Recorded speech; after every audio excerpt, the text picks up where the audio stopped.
The Montauk Lighthouse was built in 1796. It was commissioned by George Washington in 1792.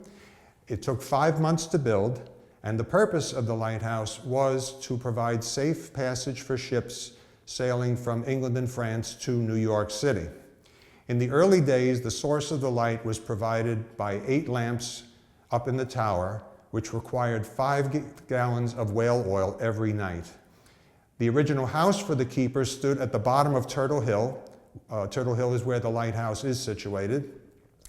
And the house we're in right now was built in 1860 as a new dwelling and replacing the original keeper's dwelling at the bottom of the hill. By 1860, the lighthouse station had 3 keepers, a head keeper and 2 assistants. They all lived in this building with their families. The lighthouse also was modified in 1860 to the appearance it has today, with the exception of the brown stripe midway up the tower. That's called a day mark, and that was added in the spring of 1899. The purpose of the day mark was to help identify this lighthouse from a distance during daytime hours. The house we're in right now did not get electricity until 1938. At that time, heating, lighting, and plumbing were all installed in the house, all the modern amenities we're so used to. During World War II, the Army and the Coast Guard took over the property out here, this was part of the Eastern Coastal Defense Shield. At the end of the war, the Army departed, but the Coast Guard took over the lighthouse completely, and they managed the lighthouse until 1987, when the lighthouse was automated. At that time, the Coast Guard left the property, and the Montauk Historical Society, under a 30-year lease, opened the museum here in this building.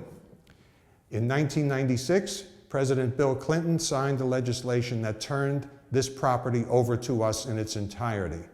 We have the property and the buildings on it. We take care of it all.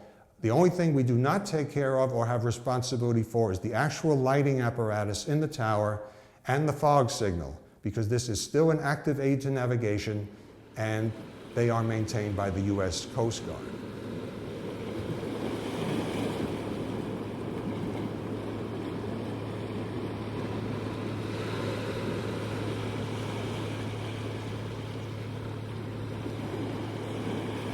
The lighthouse had a severe erosion problem over the years.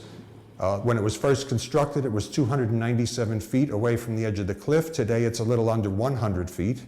That's the bad news, but the good news is that the erosion has been stopped. A project was started here in 1970, taking nearly 30 years to complete, which involved the installation of terracing and 28,000 tons of huge boulders. Together, these 2 systems have effectively halted the erosion around the lighthouse.